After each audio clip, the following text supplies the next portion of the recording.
Welcome to Time Traveling Team, the podcast where we review every episode of Doctor Who right from the very beginning. I'm Paddy. And I'm Tricia. This week we continue our journey through the trial of a Time Lord as we follow the Doctor and Peri as they face off against an old adversary in Mindwarp. As usual, we'll be discussing the Doctor, companions and villains and giving our thoughts on the story as a whole. We'd love to hear your thoughts on this story, so in order to join the discussion, you can check us out at TimeTheamp, that's TIMETEAMP, or you can email us at timetravelingteam@teamproduction.com. Now, before we start, I don't know if you noticed this, Trish, in the news, but Christopher Bidmead passed away a month ago, but it was only announced a couple of days ago. I did not know that. Yeah. No. Yeah, he passed away early August, I believe, but they only made the announcement a couple of days ago, so yeah.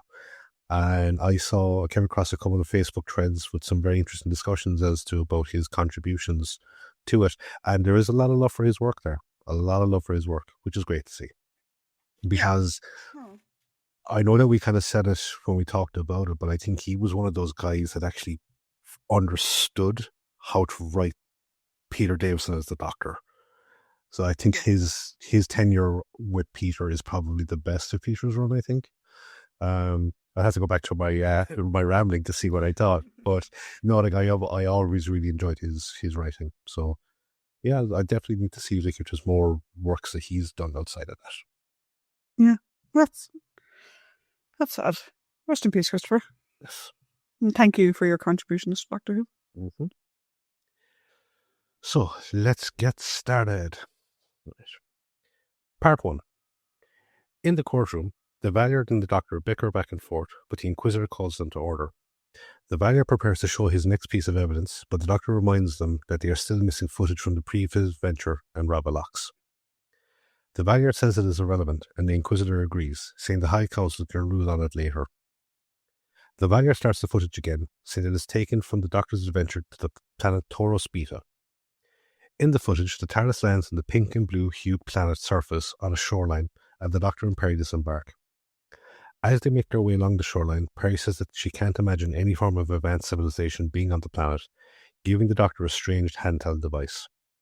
The Doctor pushes some of the buttons on it, and it melts a nearby rock. Peri says again it seems too advanced to come from the planet, but the Doctor says that the warlord that gave it to them wouldn't have lied about its origins. Peri asks what difference how the varying warlords destroy each other makes, but the Doctor says that advanced civilizations should never manipulate the progress of less developed ones.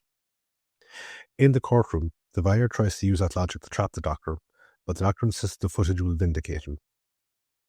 In the footage, Peri comments on the unusual speed the tide is coming in, and asks if it is caused by an orbiting sister planet, Taurus Alpha.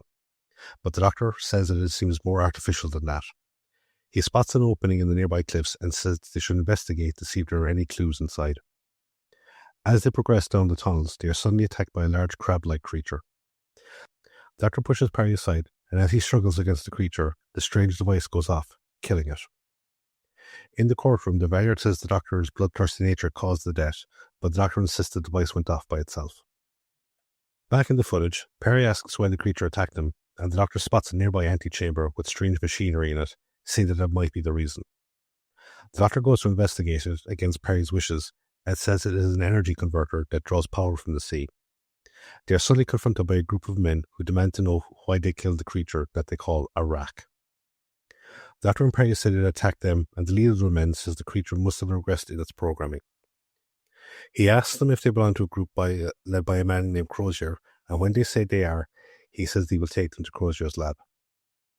En route, the man, whose name is Frax, grows suspicious of the Doctor and Peri based on some of their turns of phrase and asks them to describe Crozier.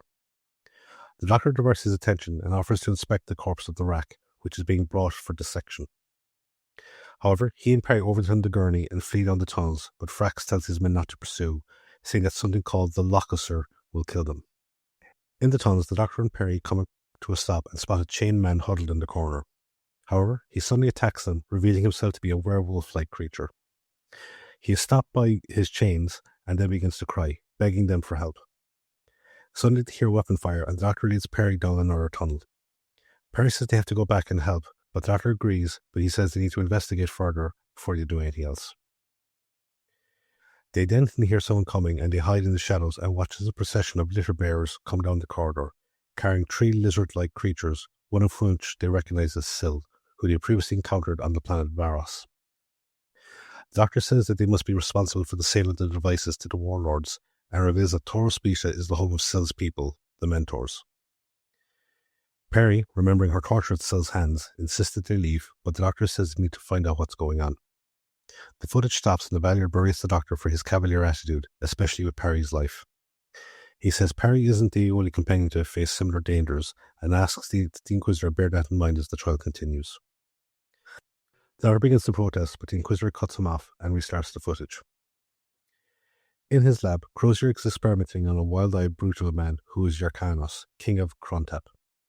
He is attempting to pacify the king to make him more suggestible to bargaining with the Mentors. Frax comes in with the corpse of the Rack and tells Crozier and his assistant, Matrona, what happened. Crozier tells him to follow him, and they leave the lab, passing the Doctor and Peri, who are hiding nearby in the shadows.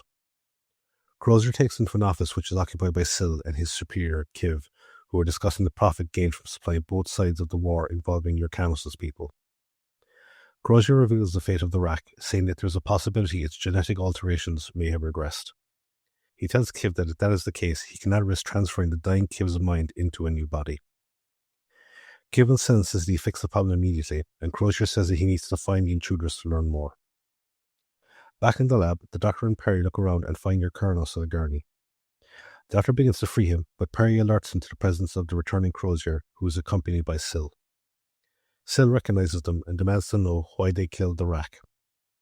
The Doctor insists that they attack them first, but Syl doesn't believe him and orders that they be hooked up to the pacification machine so they can extract the truth from him. Crozier says that it may not work, but Syl tells him to proceed, and the Doctor begins to convulse when the machine is turned on. Part 2. As the Doctor continues to convulse, Yrcanos suddenly awakens and begins to wreak havoc in the lab. Syl orders his guard not to harm him as he is still needed to negotiate the weaponry contracts. Yrcanos knocks out the guards and frees the Doctor and Peri before fleeing the lab. Peri carries a weakened Doctor after him. They stop a short while later in the tunnels and Peri tries to bring the Doctor around. Yrcanos says that he must find his servant, Dorf, who is being held elsewhere, as well as weapons so they can fight their way out. Peri says that she just wants to get the Doctor to safety, but the Doctor echoes Yrcanos' mannerisms and hunger for war. Meanwhile, Yrcanos is enamored with Peri's defiant nature, but she turns her attention to the Doctor. The footage is stopped as the Doctor says he has no memory of that happening to him, saying that his last memory is being strapped to the machine. The Valiant says he is merely using amnesia as a lie to hide his guilt, but the Doctor insists he is telling the truth. The Valiant restarts the footage, saying that the Doctor will be shocked by what happens next. Back in Crozier's lab, Kiv says that the pain he feels in his head is getting worse as time goes on, and Crozier needs to fulfill his obligation immediately. Crozier says that he can't risk the transfer operation until he finds out what happened to the Rack, and he needs the Doctor for that. Kiv says that he will give Crozier and Syl one more day to find out the necessary information, or he will kill them before he dies. Syl is brought to a large chamber where more test subjects are being brought in. Frax enters and says they haven't found the Doctor yet, and Syl orders him to continue the search. After Frax and his men leave, the Doctor and the others enter via a secret passageway, but the Doctor accidentally alerts the remaining guards. Yrcanos calls him a traitor and barrels past the returning Frax and flees down the corridor. Peri picks up one of the discarded handheld weapons and holds them at bay and calls to the Doctor, but he wanders around haphazardly. She fires the weapon at Syl, barely missing him, before fleeing down the corridor after Yrcanos. Syl asks the Doctor why he called out, and the Doctor says that he didn't want to risk his life for a savage and a stupid girl. Syl gleefully welcomes him and sends a guard down to inform Crozier and Kiv. The footage just stopped as the Doctor insists that it is not him in the footage and that he would never abandon his friends. The Vanguard reminds him that the Matrix cannot lie and tells the Doctor that he can beg for mercy. The Doctor refuses and says that it must have been a ploy on his part and orders the footage to be restarted. In the lab, the Doctor is being questioned by Syl and Crozier, and he insists that the Rack attacked first. Crozier says he believes him and needs to figure out what went wrong. Syl says that they don't have time for that and orders Crozier to begin the transfer operation immediately. Crozier says that Yrcanos damaged the equipment in his rampage and he needs time to fix it, even to do a temporary transfer. The doctor offers to help and Crozier agrees, ignoring Sill's protest that he is trying to trick them. Meanwhile, Peri wanders through the tunnels and eventually comes to an opening overlooking the control room of the tidal control unit. As she observes it, she is confronted by Frax, but she rushes past him. She hides in a nearby room, but is confronted by Matrona, who offers to hide her but demands that she obey her rules. Elsewhere in the tunnels, Yrcanos comes across the Locuser, which bows down to him when he sees it. Yrcanos realizes that it is Dorf, and he frees him, vowing to destroy Sill and the others. Dorf begs him to kill him instead, but Yrcanos urges him to live for vengeance and help kill the Doctor as well. Peri is given a servant's robes and veil to wear and is brought by Matrona to Kiv's chambers, where Sill, Crozier and the Doctor are dining with him. Peri tries to avoid being recognized, but accidentally gives herself away when she says the Doctor's name. The Doctor reveals her to the others and says that she was trying to poison them. Sill orders her to be taken away for interrogation. The Doctor stops the footage to say that must have been his plan, to get Peri captured so he could interrogate her alone and free her so that they could escape together. The Valier then shows the interrogation and reveals the Doctor did legitimately question her about the conspiracy against Kiv and Sill. Peri initially thinks that he's pretending to be on their side, but it is a trick. He says that she's expendable and reveals that he intends to give her as a subject for the transfer of Kiv, rather than to be used himself. Crozier interrupts the interrogation and says he has a better way of doing it. The footage is again stopped, and the Doctor insists the footage must have been altered, as he would never do that to Peri. The Valier and the Inquisitor remind him that the Matrix cannot lie in order for the footage to restart. In the tunnels, Peri asks the Doctor what has happened to him, and he says that he is doing what he thinks is best. Suddenly, Yrcanos appears and knocks out the guards before turning around to attack the Doctor. Part 3. Peri steps in front of Yrcanos, allowing the Doctor to flee. Yrcanos asks why she got in the way, and she says that there is something wrong with the Doctor and that he isn't always like this. The Valier stops the footage and claims that this is the true nature of the Doctor, a coward who only thinks of himself. The Doctor insists that it is a ploy and that he would never intentionally endanger Peri. He says that the events that occurred on the planet were not accurately depicted in the footage. The Valier highlights his poor memory, and the Inquisitor again offers him a chance to seek proper legal counsel, but he refuses and asks for the trial to continue. The footage restarts and shows Crozier preparing Kiv for the mind transfer. The body of another mentor is brought in, and Crozier says that it will be a temporary body until a more permanent host can be found. The Doctor is brought in, and Crozier tells the Doctor to assist him with the procedure. Before he goes unconscious, Kiv reminds them of what would happen if they failed. Meanwhile, Yrcanos leads Peri and Dorf down through the tunnels. He tells Peri that there are groups that are resisting the Mentor's rule, and that he intends to recruit them to help overthrow Kiv. He says it is their destiny to join him, and Peri scoffs at this, saying that destiny is just blind chance. The pair start to bicker over the nature of destiny, but Peri cuts it short and says that they should rest. They share some of Yrcanos' rations, and Peri comforts the pain-stricken Dorf. Yrcanos tells her to stop, saying that it demeans Dorf's warrior nature, but Dorf says that he is just jealous of the attention.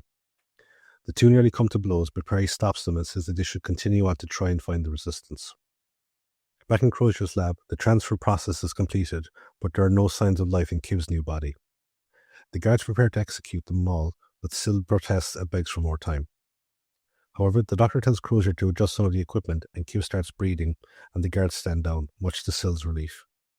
Crozier gloats over the fact that he has seemingly conquered death. The Doctor asks about the potential rejection of the new host's body, but Crozier says he is a serum to prevent that. In the tunnels, Yrcanos' group encounters the rebels and are captured by them. They are tied up, and one of the rebels, Tuza, says they are to be completely destroyed so as not to be resurrected and used by the Mentors. Peri says that they are on the same side and that they should work together to defeat the Mentors. Yrcanos echoes her statements and reveals his identity, which the Resistance are aware of. Tuza orders them to be untied and offers the support of his men to Yrcanos, who vows to lead them to glory. Peri is skeptical as the Resistance are not trained warriors, but Tuza says they have nothing to lose by trying. Yrcanos leads them through the tunnels, and a short while later they take cover as they hear someone approach. They see an elderly man stagger towards them before collapsing to the floor. Tuza says he recognizes him as one of the guards from their secret weapon cache, but says that he is actually younger than he looks. Peri sees a device on the man's neck and says that it must be responsible for the rapid aging. Tuza offers to scout ahead, but against Peri's wishes, Yrcanos insists that they all go together.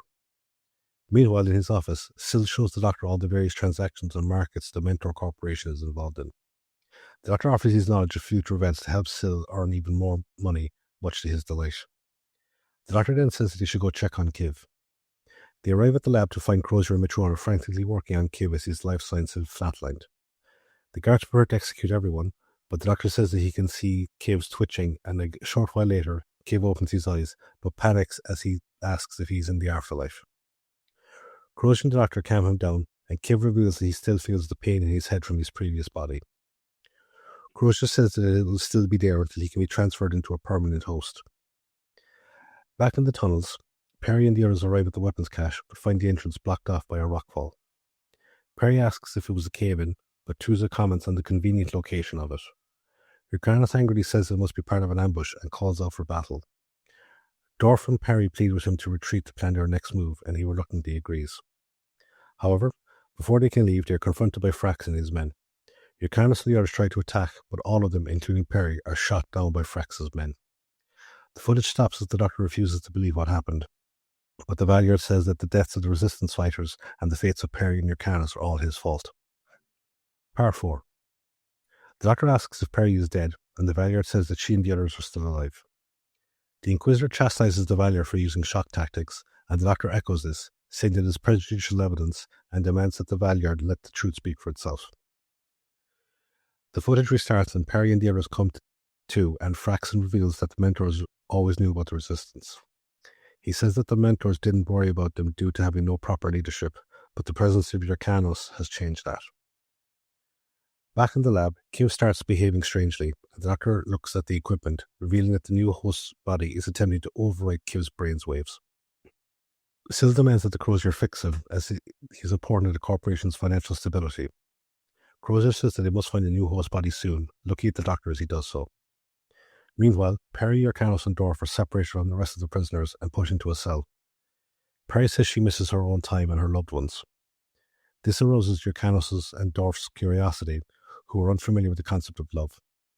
Peri explains it, and Yrcanos in turn explains the nature of the Krontet belief of reincarnation until the souls of the dead go to an afterlife filled with glorious battle. Peri, amused by his enthusiasm, starts laughing. Back in the lab, Crozier examines one of the Resistance, but says he is not a suitable candidate for the transfer. He then suggests Peri, but the Doctor says that she wouldn't be suitable either. Crozier notices the Doctor's discomfort at the idea and tells them to go to the holding pens to find a viable candidate, reminding them what will happen if they can't find someone soon. The Doctor goes to the holding area where he finds Tusa. He tells Tusa that he's a friend and asks about Peri and Yrcanos. Tusa tells him where they are, but as he goes to leave, he is confronted by Frax. The Doctor asks to be taken to Yrcanos' cell, where he is cursed at by the angry Yrcanos. The Doctor then tricks Frax into releasing Yrcanos and Dorf and locks him up instead. Wary, Yrcanos refuses to follow the Doctor until he explains his actions. The Doctor says he needs their help to beat the Mentors. Yrcanos reluctantly agrees to help, but says they must first find Peri, calling her his bride-to-be. The Doctor says they can find her on the way to releasing Tusa and the other Resistance fighters. They arrive in the holding area and manage to free Tusa, with the Doctor pulling a device from his neck similar to the one that was found on the Resistance fighter earlier. The Doctor says they need to find the control center to release the other slaves, and Tusa says he knows the way, leaving the Doctor and the others down the tunnels. En route, they are ambushed by some guards, and Dorf is killed. Yrcanos tells the Doctor and Tusa to continue on whilst he covers them. Tusa and the Doctor enter the control center where they find Frax, who was earlier released. The Doctor demands to know where Peri is, and Frax says that she is with Crozier. Frax then prepares to lead them to Sil, but he is attacked by a vengeful Yrcanos, who knocks him out. He then asks where the slave control is so that he can be the one to destroy it. As he does so, the Doctor says they need to hurry and save Peri. At that moment, Kiv is brought into the lab to prepare for the transfer, and Crozier reveals that an unconscious Peri will be his new host. Elsewhere in the tunnels, the Doctor becomes separated from Yrcanos and Tusa in the confusion of the freed slaves trying to escape. Suddenly the TARDIS appears in a beam of white light, and the Doctor becomes hypnotized. He walks into the TARDIS and it disappears. The footage stops as the Doctor says that he remembers his abduction now, and demands to know why he was stopped from saving Peri. The Inquisitor says that he had unleashed chaos, and his contributions to Crozier's experiments have potentially changed the fate of all life in the universe. She tells him to watch as the footage restarts, showing Peri, now bald, beginning to wake up after the transfer of Kiv's mind into her body. Crozier proclaims that he has conquered death as he can keep Kiv alive for eternity through continual transference. Outside the lab, Yrcanos and Tusa prepare to attack the lab, but they are suddenly trapped in a time bubble. The Inquisitor says they are to be held until the right moment, revealing that the High Council intends to use their attack to destroy the lab and everyone inside it. The Doctor says that they're using Yrcanos as an assassin and acting like depraved gods. The footage continues as they watch Kiv wake up in Peri's body and gloat about his new form. The time bubble dissipates and Yrcanos charges into the lab where he sees what has happened and fires in a blind rage, killing Syl and destroying the entire lab. The footage stops and the stunned Doctor says they killed Peri. The Inquisitor says that they had no other choice as they needed to stop Crozier's experiments. The Valiant says the Doctor was responsible for Peri's death by pushing her in that situation. However, the Doctor says that something suspicious is going on and tends to discover the truth of his abduction. End of the story.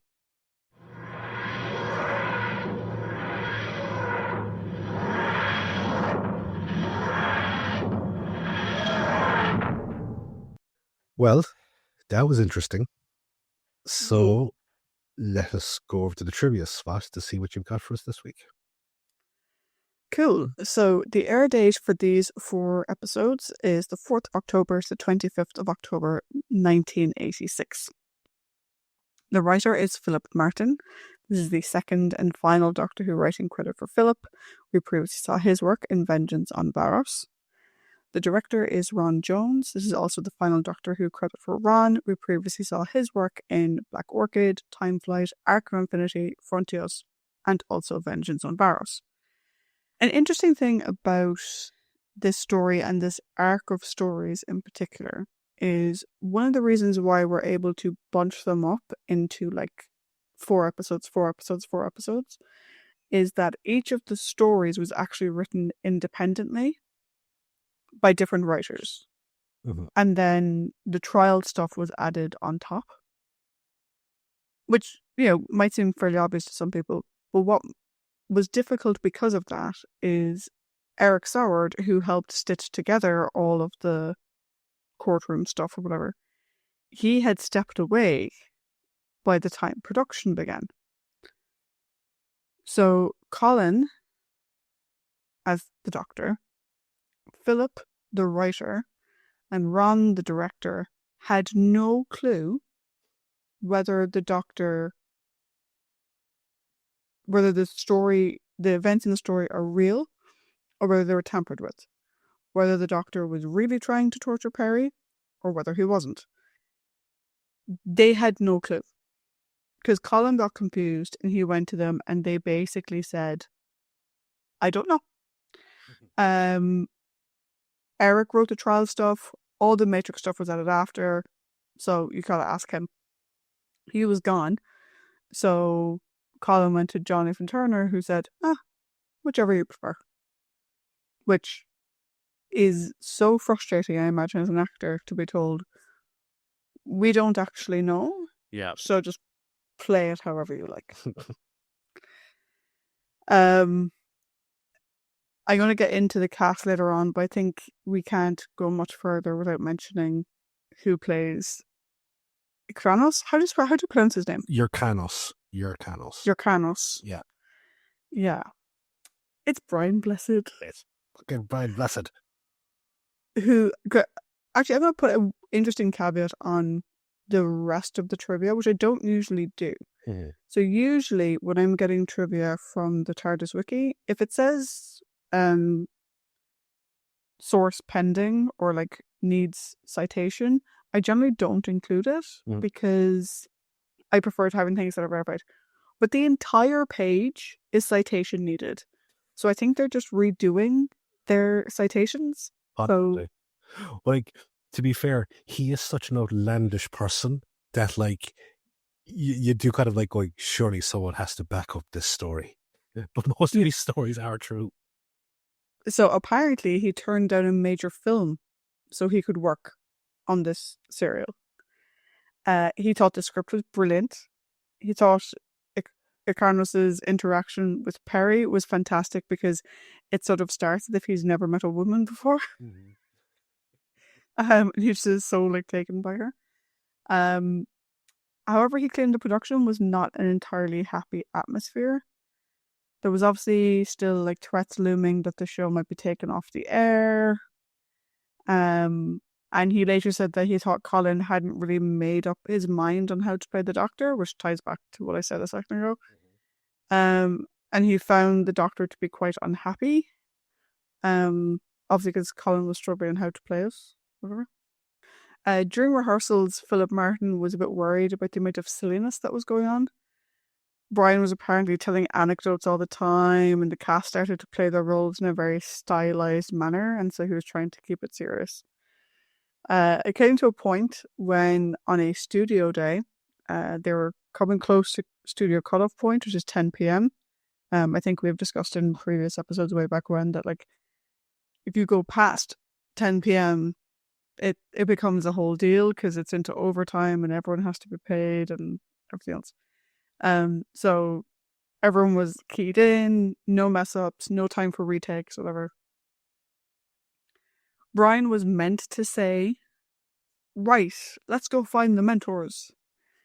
Instead, he choked and said, "Let's find the feckerons or fuckerons." Apparently, there was silence in the studio. Colin and Nicola expected Brian to be told off like there was fucking no tomorrow. But apparently Jonathan Turner just tiptoed down from the gallery and said, "That wasn't very helpful, Brian." To which Brian responded, "Sorry, old boy, I can never remember the fucking words." And they did do a retake of it.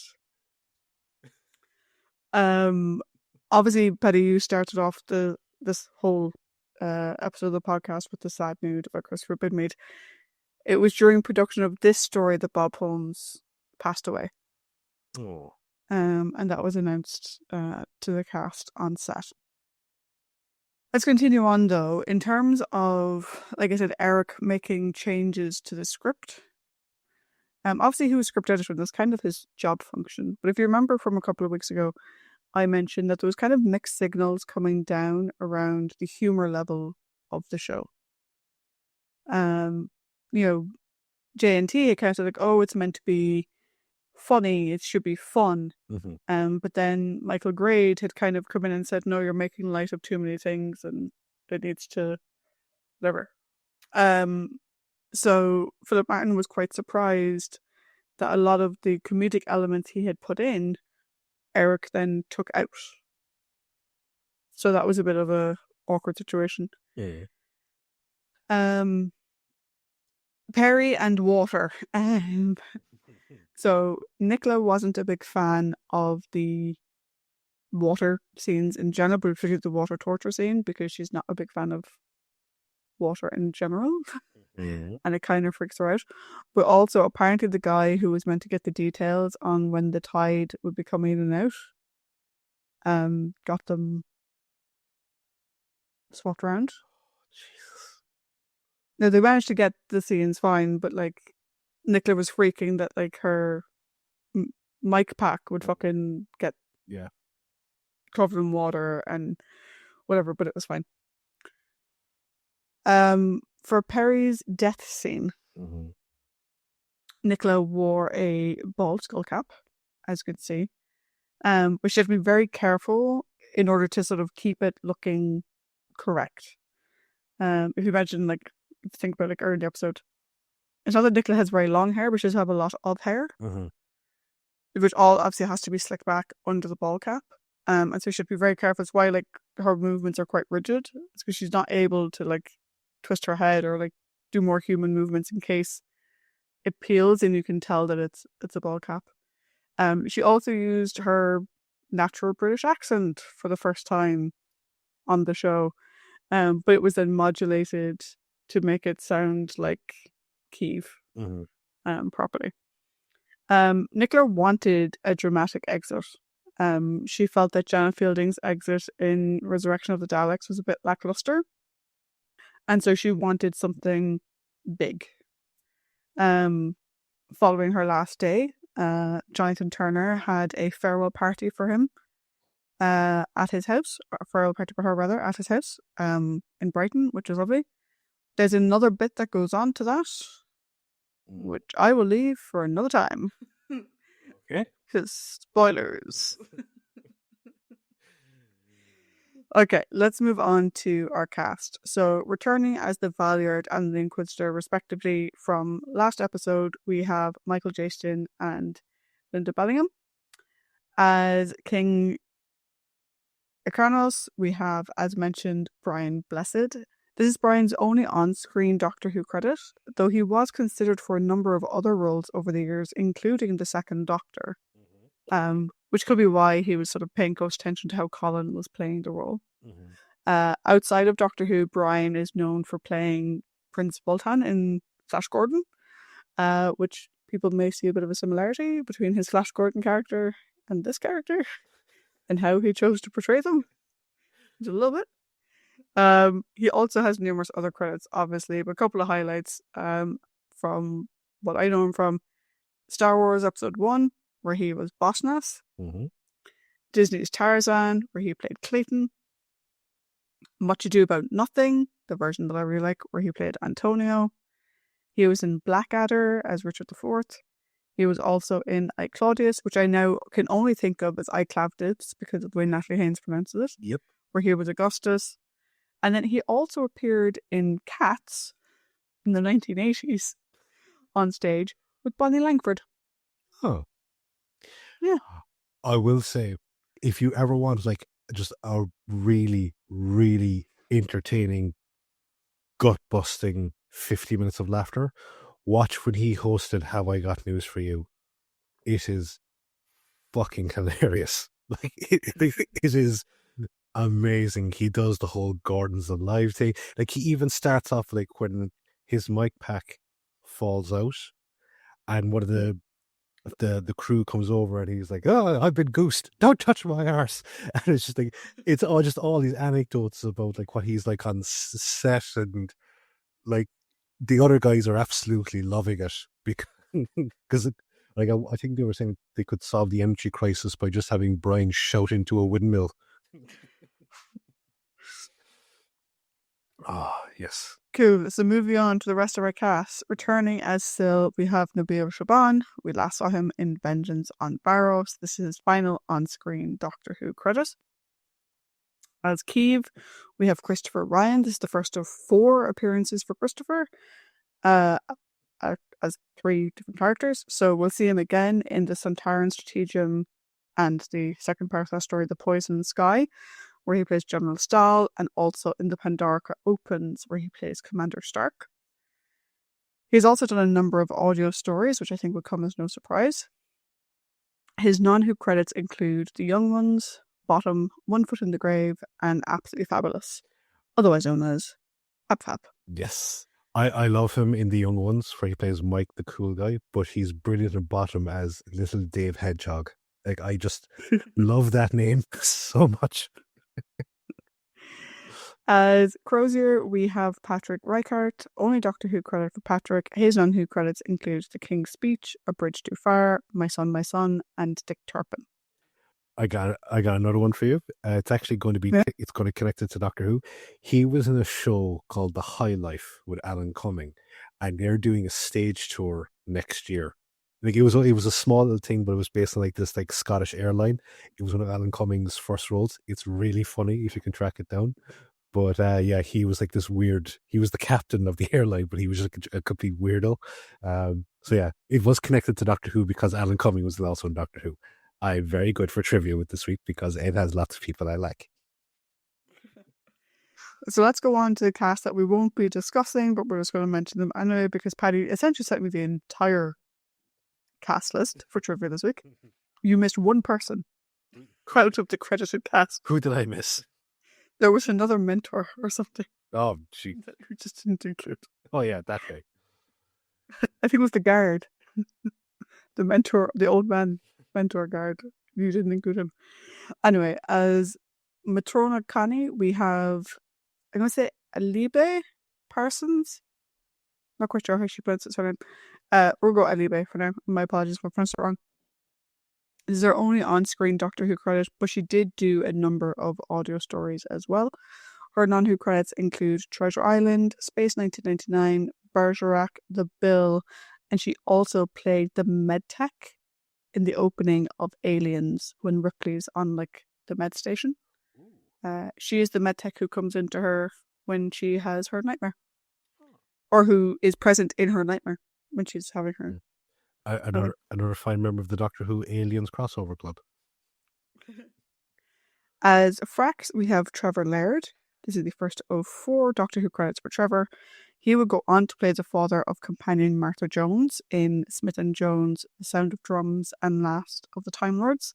His non-Who credits include Quadrophenia, Crown Court, The Lenny Henry Show, Grange Hill, and Peep Show. As Tusa, we have Gordon Wernicke, or Warnock, not quite sure. Only Doctor Who credit for Gordon. His non-Who credits include Birds of a Feather, EastEnders, The Bill, and Holby City. Lastly, as Dorf, who isn't actually credited as Dorf. He's credited on the Wikipedia page as a different name for some reason.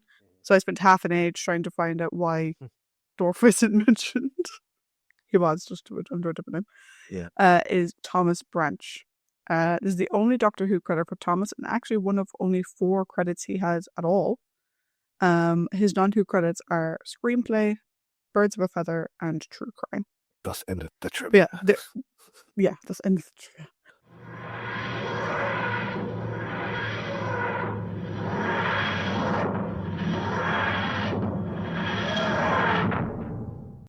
Okay, so we have done the story recap. Thank you, Paddy. We have done the trivia. Thank you, me.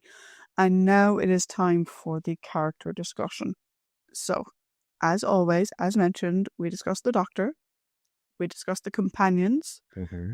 Are we just having Peri as companion? Are we putting Irkonos into story-based companion? Because technically he's a companion of a companion. Does that count? Yeah, I think we could put him in there. Yeah. And then we have prominent characters, maybe not. Are we putting them all in as villains? How have you classed the rest of them? Well, I put the Inquisitor in as a prominent character because I don't think she's a Kiv isn't really a villain, but he's in the villain camp. Crozier is stepping into that line into cartoonish supervillainy. And then you've got Syl and the Valyard. So I think I would just do Yrkanos as a story-based companion, the Inquisitor as a prominent character, and then just fuck the rest of them into the villain side of things. Okay. I was wondering how you were figuring that Kiv wasn't a villain, but we'll take to that when we get to that. Yeah. So as per usual, it is the person who does the social call to action that does the first part of the discussion. I'm fumbling this up massively. It was odd. Whoever does socials goes first, which is you. Yeah. To be fair, we're going to be talking about Brian Blessed in a while. Not only is the man fundamentally insane, he's also a very good Shakespearean actor. So we do have to kind of word it up a small bit fancier today. Okay, so Paddy, what are your thoughts on the Doctor? This feels like a very full circle moment for the Doctor, because we have the Doctor, the present Doctor, quote unquote, quotes, because of the guy in the courtroom watching a past version of himself in the footage, watching a past version of himself that's kind of reminiscent of his very first story, The Twin Dilemma, and then watching him behave that way and saying, I would never do that. I would not do that to Peri. There's something going on here. I was going, this, whether it's intentional or not, this is a wonderful bit of character growth, because he gets to see everything that he knows he is not, and especially when it comes to with Peri, because I think it's a great cementing of the relationship he has with her. He was I would never, it's all a trick, it's a ploy. I would never put her into danger. I would never do anything to do with that type of thing. And that was great. He's not as, I think he's a bit more subdued in the courtroom section here, But I think that's because he's probably watching, like with horror, everything that's going on, and he's trying to rationalize it. Because the Ravelox adventure is very different. So here it's a bit more of like it's watching the car crash and like can't pulling away from it and just seeing it occur and hoping for the best. In the story, though, Colin is having it up. Like, he's having a great time when he's like, after he goes through like the mind convulsor type thingy, the pacifier, and he comes out and like your characters. The Mindwarp, someone might say. Yes, the Mindwarp, someone might say. When he comes out of that and like your Carlos is like doing his whole like, war, dash, rumpy pumpy, and he's like going, I'm sorry, that's a Richard the Fourth line from Blackadder. It's Brian plays a lot of the same character types. But I think when he's like going like, yes, I'd very much enjoy that, and like the weird kind of attempt to bring Brian. There's actually I don't know if you picked it up, but there's a great moment here where Colin is very like Tom, where he like puts his arm around Peri and he just does that sort of befuddled Groucho Marx face. That was really, really good. But seeing him interact with the villains of the piece and like with Syl and being all chummy with him, and then playing kind of good cop, bad cop with Peri. And like, so in the story, he is very entertaining. As the doctor in the majority of the story, I don't think he is the Doctor, like, because he's a scatterbrained character. Episode 1, he's great, because he's investigating and he's friendly with Peri and stuff like that, and it's great. But for the next 3 episodes, he's kind of all over the place. It is the twin dilemma. But I think the real fascination comes from the very subdued performance he gives in the trial room, where he's a bit more mature in his interactions with the Valeyard. Except for when he calls him out as a complete fucking suck up for using the term sagacity. He was like, like just that sort of like, would you ever fuck off? But then seeing like just the cold horror, like what's about to happen to Peri because of the Time Lords, and it's a downer ending, and whereas like he doesn't allow himself to be too sad because he's so pissed off, and he's like, there's a conspiracy here, and I will find out what's going on. So overall, I really enjoyed Colin in this, and I enjoyed the Doctor from the full circle narrative standpoint. Very good. Very good. I find this to be a very interesting one for the Doctor, and like I was sort of thinking about it after the last story, being like, can you watch these stories in isolation? Mm-hmm. Like, knowing that there's an overarching structure with the courtroom and stuff, but can you watch the story that's happening in isolation from the rest of the season?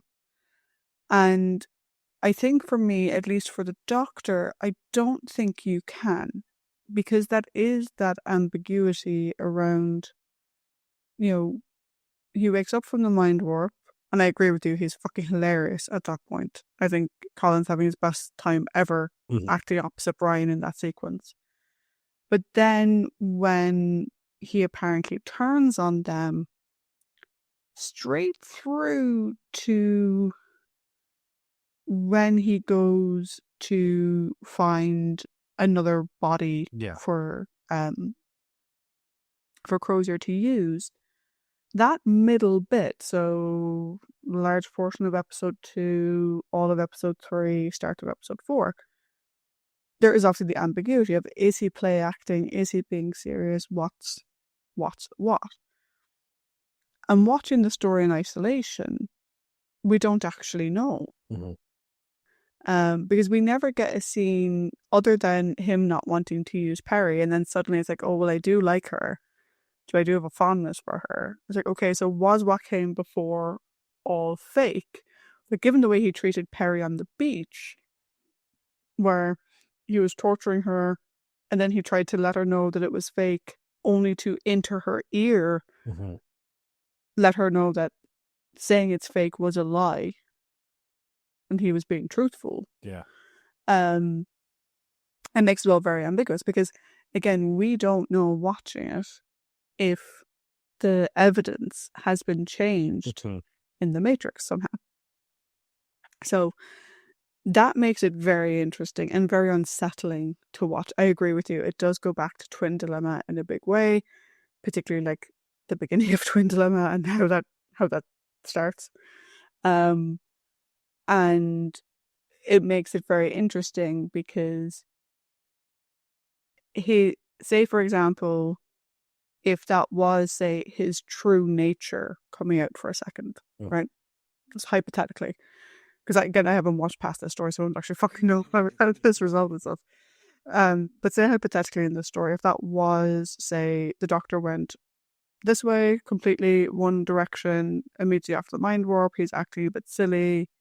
He, is being like, oh, I like the sound of that when Economist is talking and stuff like that. To him basically being like, well, Peri's a lesser being, and you honestly couldn't give a shit. This is really interesting science. I want to cow favor with these people. To then at the end being like, I would never say that. I would not betray my companion. Like all this kind of stuff. Wouldn't it be interesting if that middle bit where he was a dick was actually a core part of his personality coming out?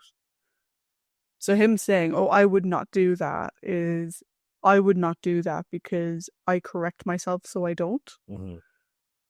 As opposed to, I would not do that because I'm incapable. Yeah. Do you know? So that I found quite interesting to watch. And particularly in Colin's performance, it's quite interesting to follow. And the interesting part is how he reacts to the Valiard using phrases like barmy, suggesting that, the Doctor is, affected or whatever, because it's so weird because everything the Doctor says, it doesn't matter if he's trying to be serious, it doesn't matter if he's saying, I don't remember this happening, nothing. The Valiard turns it all into a barb. So in one moment he's being barbed for saying he doesn't remember. And in another moment, he's being barbed for defending and saying, I would never have done that. Oh, but I thought you didn't remember. Do you know what I mean? And it's this constant fucking loop where the Doctor doesn't even know where the fuck he's going.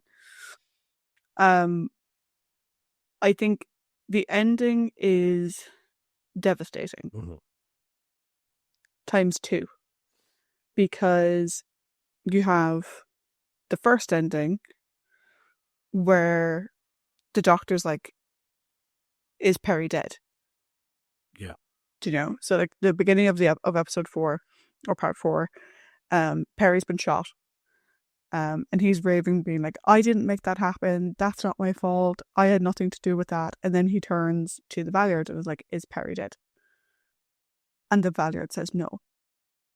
Only to then have to watch the rest of this memory to find out that actually she's not dead yet because they're ramping up to kill her. And that I think is probably the most heart-wrenching aspect of it, because obviously we know that the Time Lord Council, the High Council, that their logic makes no sense. You're accusing him of putting his companion in danger and letting her die, but you literally took him out of time and prevented him from doing anything to save her. And just seeing the Doctor for, I wouldn't say for the first time, for the first time in a long time, it doesn't happen very often, seeing the Doctor stripped of his agency is very interesting. Yeah.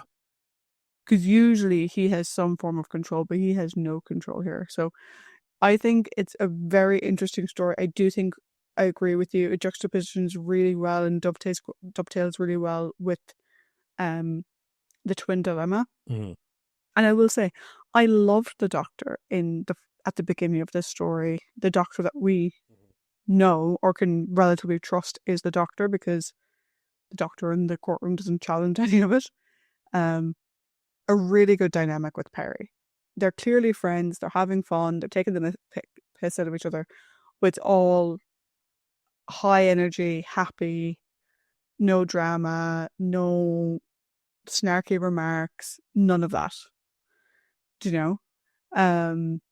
Like he doesn't make fun of her for feeling sympathy for what they think is just like this distorted experiment. Obviously, we want to learn more about later. Mm-hmm. But he just says we can't fix him now. Yeah. But we can help him later. Just not now. And he doesn't like make fun of her for it, or he doesn't like do a sort of higher being speech with her. Yeah. He respects the fact that she is feeling empathetic, and he's like, that's great, and I believe you and I agree with you, but not now. Which I think is lovely. And obviously it makes the rest of the story all the more heartbreaking. So yeah, I think great performance by Colin in this one, even if he didn't have a fucking clue what he was doing. Yeah. He did whatever he chose to do quite well. Awesome. So now we move on to the other part of this equation. Peri. Indeed. Yes. So, Peri. Yes. I'm digging the Delton look. She pulls off being bold very well. I think the comparison of Twin Dilemma to this story doesn't just affect the Doctor, it actually affects Peri as well, because she's put in a situation where the Doctor has put her in jeopardy by his cowardly actions or whatever, and like you've got your Canos like ready to kill him, but she knows that something's wrong. She knows that that's not him. And I think that's an element, again, of watching their relationship grow from the Twin Dilemma. Because we're in the Twin Dilemma, she was like, you're a brand new person. And yeah, she was hoping that the core was still there, but she was fucking terrified at times. But I think here is an actual cementing of it again, where it's like, he's not like this. Something is definitely going wrong. And she knows that she knows where it's coming from now. So that's why she's more empathetic and more understanding of the situation. I think the two main traits she has in this story are her empathy, which, like, for Dorf, because she sees him as a person, not the animal he's been turned into, not the weapon that your Canos like says that he is. Like, he's a person in pain, and and Dorf likes that because he cozies up to her and basically calls Jurcanos jealous. So I thought that was kind of sweet. But what I love is her defiant nature in here. Like, fucking Jurcanos is he's a force of nature. Like, he is like a hurricane in human form. But she pretty much just tells him to back the fuck up a lot. And like she doesn't take his shit, like, in his whole thing of like, oh, glorious destiny, and she's like, like you're pulling shit out of your arse now, like, but it's the sweeter moments as well, like where she's in that conversation with Jurcanos about like the concepts of love and the various different afterlives and like what brings people comfort. And I'll talk about it more when we get to Jurcanos, but it must be such a relief for Peri to talk to a guy that's interested in her, that doesn't want to like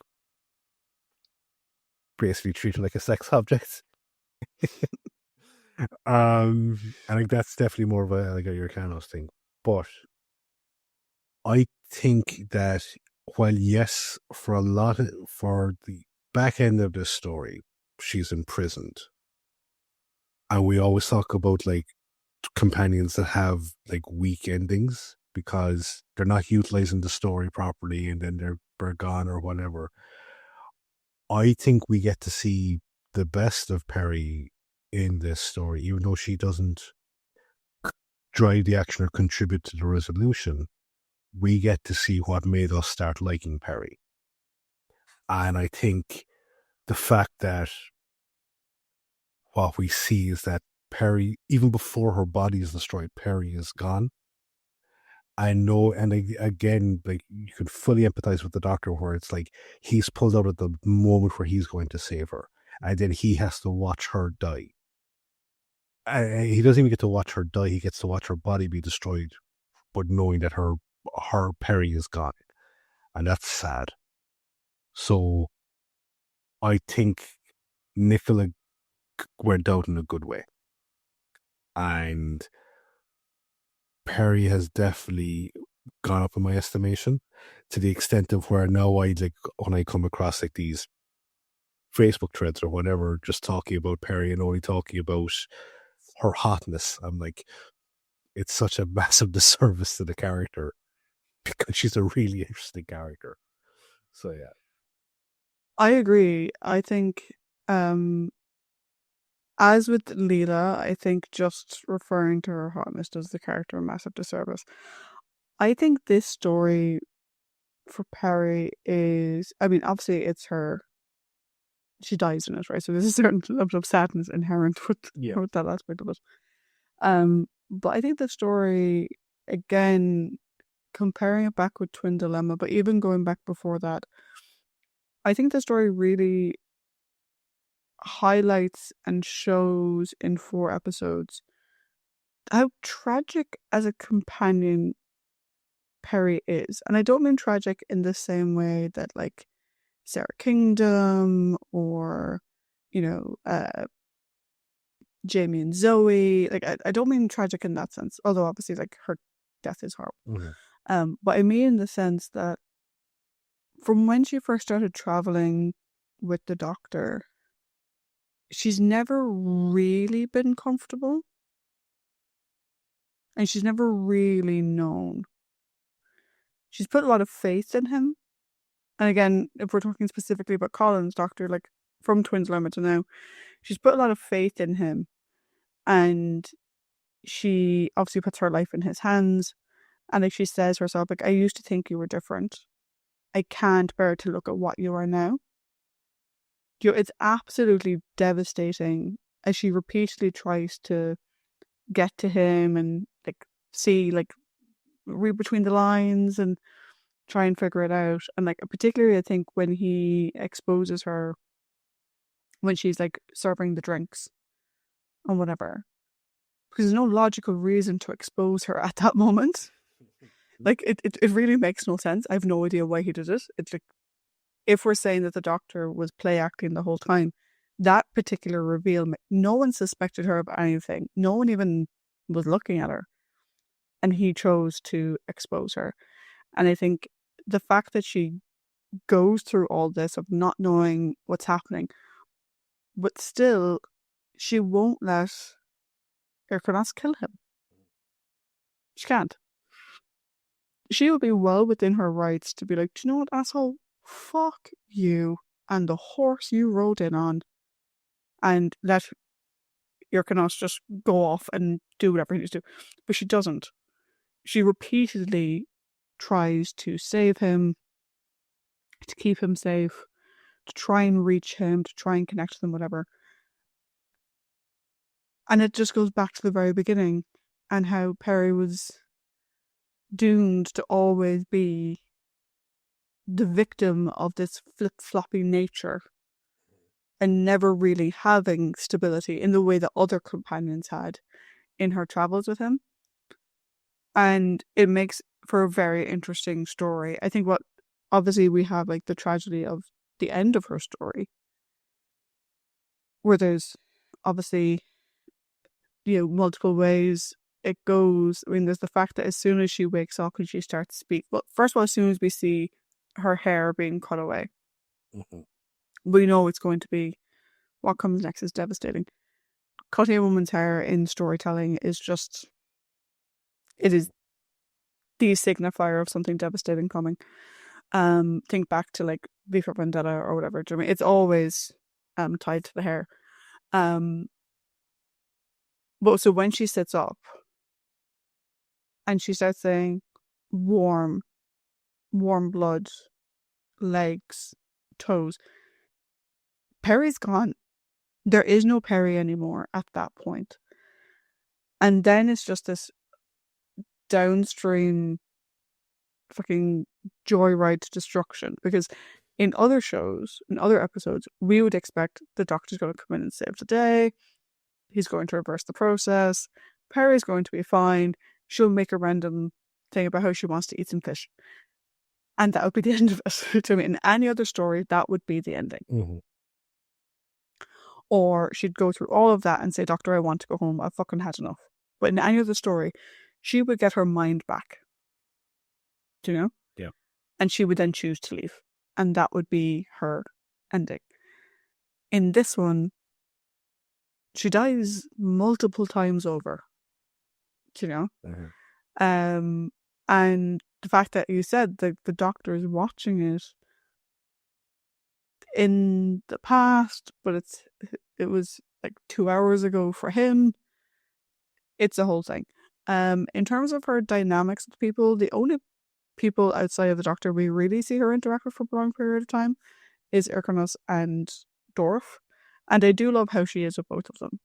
Mm-hmm. Particularly with Irkonos, because it would have been very easy for her to be afraid of him. Particularly given her very unfortunate history with men. Taking any sort of interest in her whatsoever. Yes. I mean, there are moments where like he gets quite angry with her. Mm-hmm. Do you know? Particularly when she intervenes and the Doctor escapes from him and stuff like that. And he's genuinely very angry with her to the point where he just lifts her up off the ground so that he's looking her in the fucking eye. Do you know what I mean? And she still just stands her ground with him. So she doesn't give any leeway with him. I think her empathy with Dorf is amazing. And I love that we saw it in the beginning and it carries through. I think some of our lesser writers may have had her not be as sympathetic at the beginning. But she's sympathetic the whole way through, which I think is brilliant. And I'll talk about it more when we talk about Irkonos, but I loved their scene where she talks about love. Yeah. Because she gives him space, which I think is lovely, to explain what it means to him. Like, hearing her definition, he doesn't know what it is, but hearing her definition, she gives him space to explain. And then she just laughs at the end because it's so him. Yeah. Do you know what I mean? And she doesn't criticize him for it. She doesn't say, no, what the fuck? Like, why is this all you ever think about? She's just like, of course that's what you do in your afterlife, because what else would you do? Yeah. You know? And I love it, and it's very, very sweet. And I said I'll talk about it more when we talk about Irkonos. Something I will mention now, though, is I had a bit of a look. Apparently, in the sort of expanded media, like obviously there's a lot of different expanded media. There's one of these I'm going to have to buy and look up for myself. At least one of them. Because apparently in the novelization of this story, Peri doesn't die. Oh. And she and Irkonos go back to 1980s Earth. And he becomes like a wrestler. I can see it. But in a lot of expanded stories across, like I said, the Target novelization, across the Virgin Media books that were a big thing for a while, like Virgin Publishing books that were a big thing for a while, across different audio stories, both in Big Finish and other sort of general BBC audio stories. There's multiple ways in which Peri didn't die, or there's an alternate version of Peri because of the Time Lord intervention with the bubble and whatever. There's alternate versions of Peri where Peri and Irkonos are together in like 6 or 7 different stories. Yeah. Where they're together. One of them, like I said, they're on Earth. In most of them, they went back to his planet, which I've forgotten the name of. Where she rules as his queen. You know, she's a warrior queen. In one of them, apparently it's a very unhappy marriage, but in the rest of them, it seems to be very happy. And apparently, Nicola Bryant actually knew about one of them. I don't know if it was an audio story, maybe she did, that she really quite liked, which was that she went back, she helped bring peace to his lands. And after he eventually died, she went back to Earth. So it's a very interesting dynamic. Yeah. That I didn't really expect. I mean, I think they're cute, like, but I didn't really expect it to be something that people routinely latch onto. Yeah. And like, it is a very big prevailing what if, which I think is sweet. And I think it's lovely that Peri has stories where people do that. Yeah. you know, because to be honest, given some of the stories, you wouldn't think that she would get a whole lot of expanded media to herself. But she does, which is great. Yeah. But let's talk about her potential in some timelines, but not necessarily in this one other half. Yes. Which is the wonderful Brian Blessed. I mean, Icarus. Yes. Brian has only two settings: maniacal glee and maniacal anger. But like, I'm not fully convinced they gave him a proper script. I think they just gave him some pointers and let him run wild, because he's like his karate, like Jesus, his like martial arts would put John Pertwee to shame.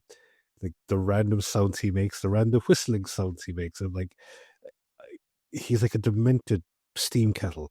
But there's a couple of things I really like about the character.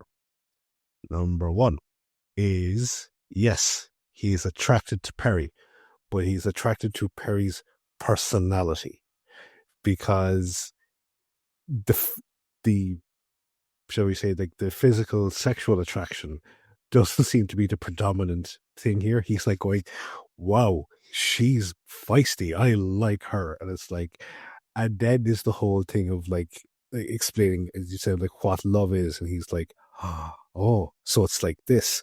And the Kranta belief system is fascinating. So they believe that you will eventually reincarnate to a life where you are a king. And then once you have lived that life and then die, then you will get to go to their version of Valhalla, where it's just, drinking and punch-ups all the live long day. But it's just like this constant reincarnation for the sole purpose of achieving rule and then going into the happy hunting ground, whatever it is. So yeah, I thought that was kind of interesting. But that scene is really, really well done. And I think on the surface, people always see the bombastic version of Brian. But he's a really good actor. He really is, especially with Shakespearean stuff, because I don't think he put it into the trivia, but he was in Kenneth Branagh's version of Henry V. And there's a really good scene on YouTube if you find it's called The Iron Ultimatum, where he goes to deliver the terms of surrender, or basically give Henry kingship or prepare for battle. But he has this calm, mocking demeanor.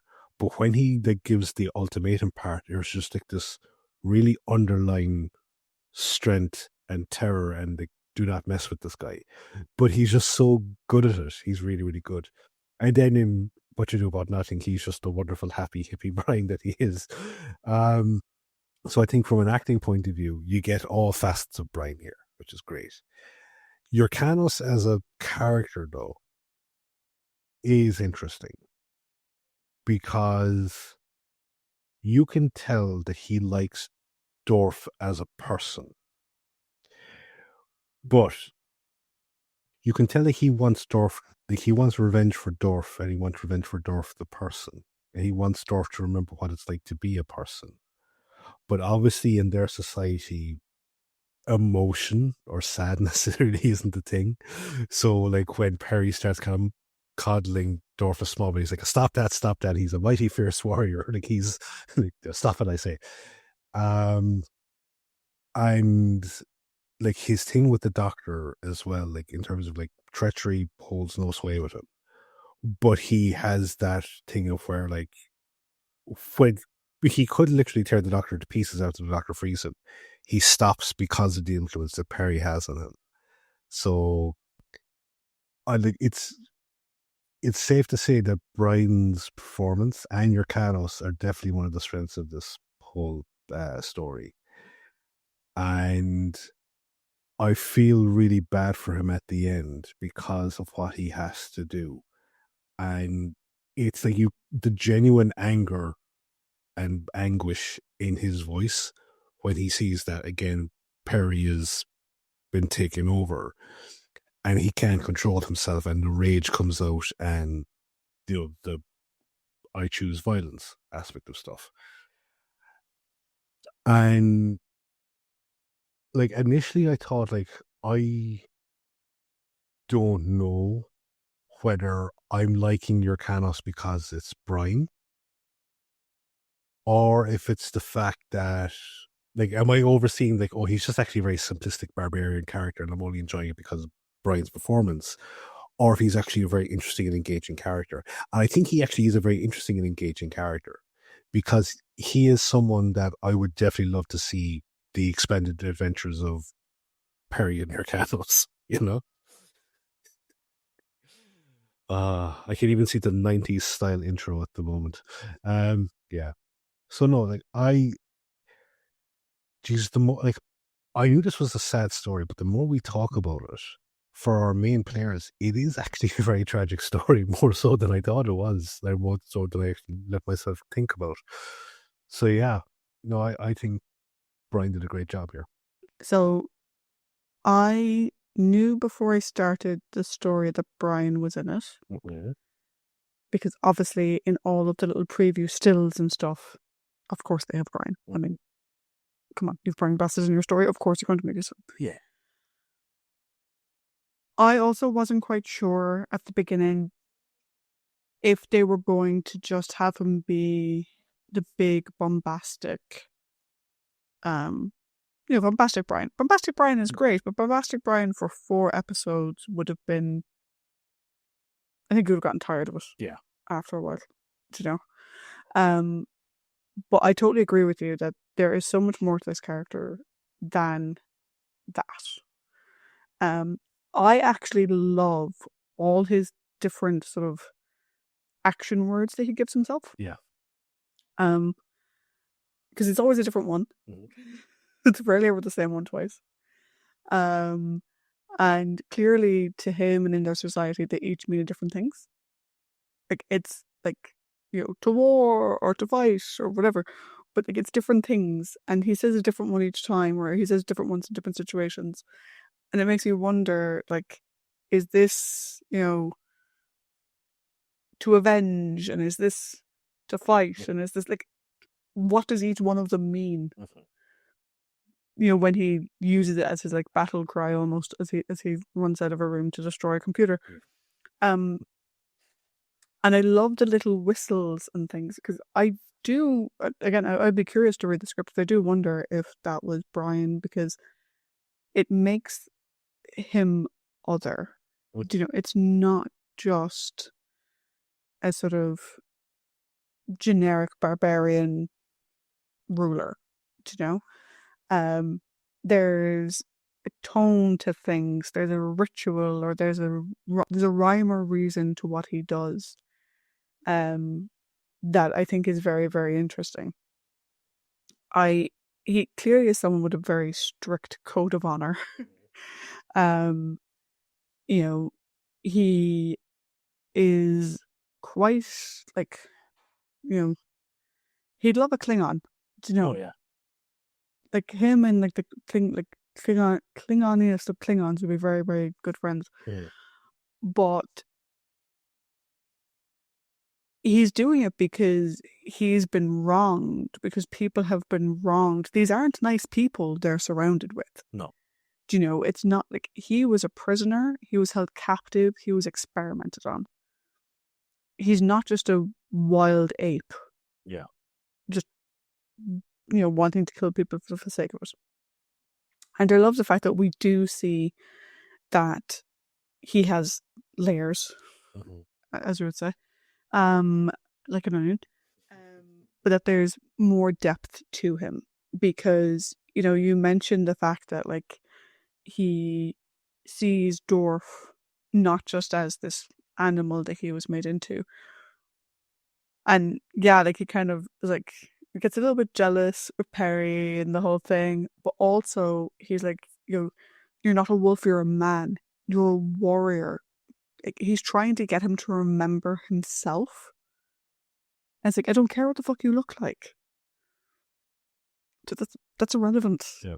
Who you are at your heart is what matters. And I love the fact that he does that. And yeah, he describes Dorf as a weapon, But we find out later on what that actually means in their society. Like, he doesn't mean it in the way that we would mean it, and the way Peri probably initially thought he meant it.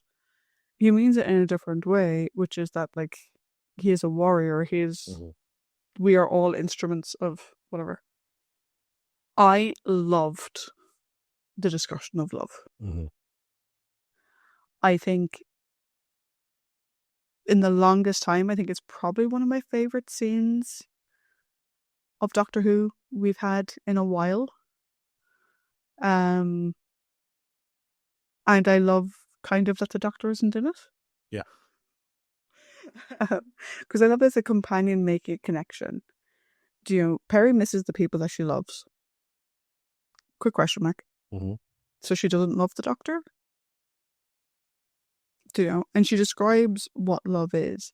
And what's interesting is that Icros has never heard that word, or Ikanos has never heard that word. But he knows the feeling. And I love the way he describes it to her, that he doesn't fear death. I thought that he had a death wish. Yeah. In a way, he kind of does, because he knows what comes next, but his people don't fear death. Why would you, when your next life is going to be even more amazing?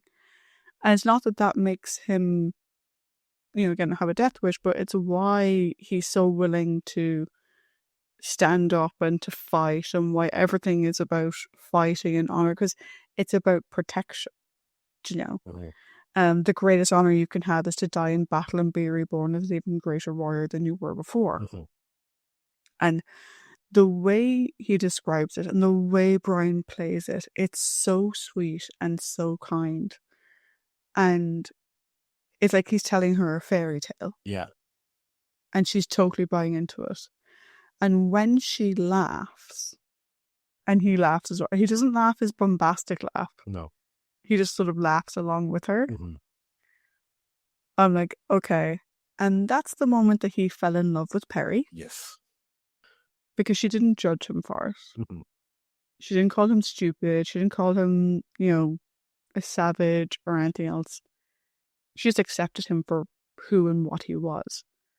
And I think, given how it's expanded, obviously all the expanded media, I'm sure, comes from that moment, that scene.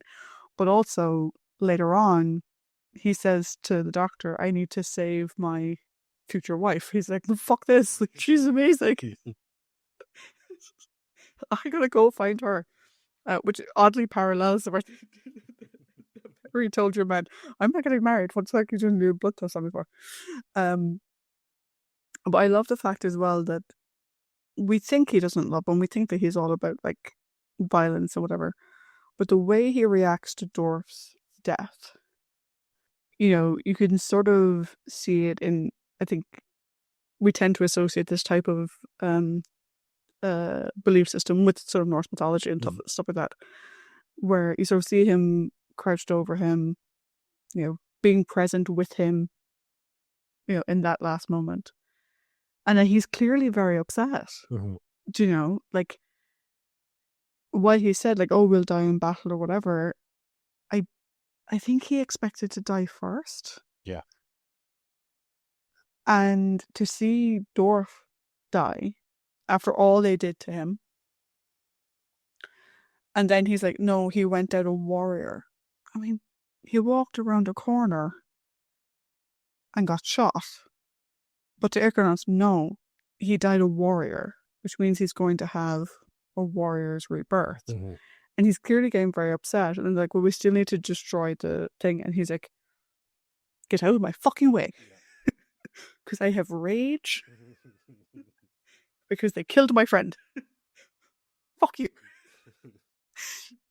Which I love. And then we get to the end where obviously he sees Peri. And again, I love the way that Brian played this, and I wish they didn't put the fucking time bubble overlay on it. Yeah. Because he sees her and he's taken aback. He doesn't shoot straight away. She's bald, she's waking up from the table. He knows what that means. Right? Because he's been in that room. He knows what that means. He doesn't shoot straight away. She opens her mouth and says, I am your lord and master now. And he knows she's gone. And the doctor's gone. The doctor disappeared. And it's just like, it's so bleak and it's so sad and it's so amazingly done. And the fact that he just screams no and just starts shooting, and the way, again, the effect, I don't like it because it actually prevents us from seeing what's really happened, but it looks like he just starts shooting madly everyone in the room. Mm-hmm. And then we cut back to, well, before that, but actually we had the courtroom where the doctor's like, you're making him an assassin. Mm-hmm. And it's true. Do you know? That's not what he wanted. That's not the way he wanted to go out. And likely, again, I don't know, he probably died as well. Do you know? Yeah. Of the Time Lord Scar. So yeah, I think he's probably the most interesting story-based companion we've had for a long while. And I love the fact that the majority of his relationship is with Peri. Mm-hmm. And I said that love scene, I mean, okay, full disclosure for lovely listeners.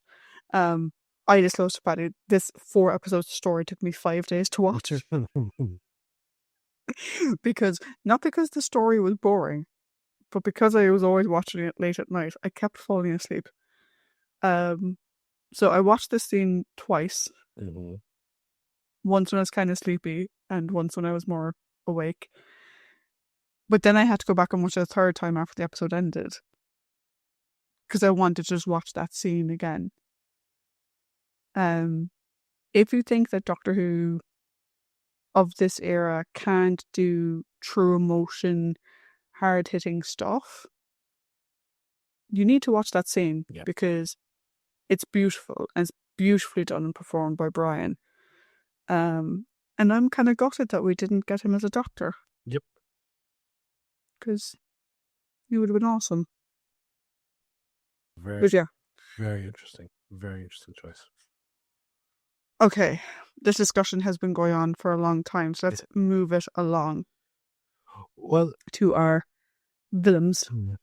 Well, this is the interesting part of it now, right? Because I don't know about you, but I think, and maybe slightly giving the game away, I think we've probably thought about the strongest characters in this story so far.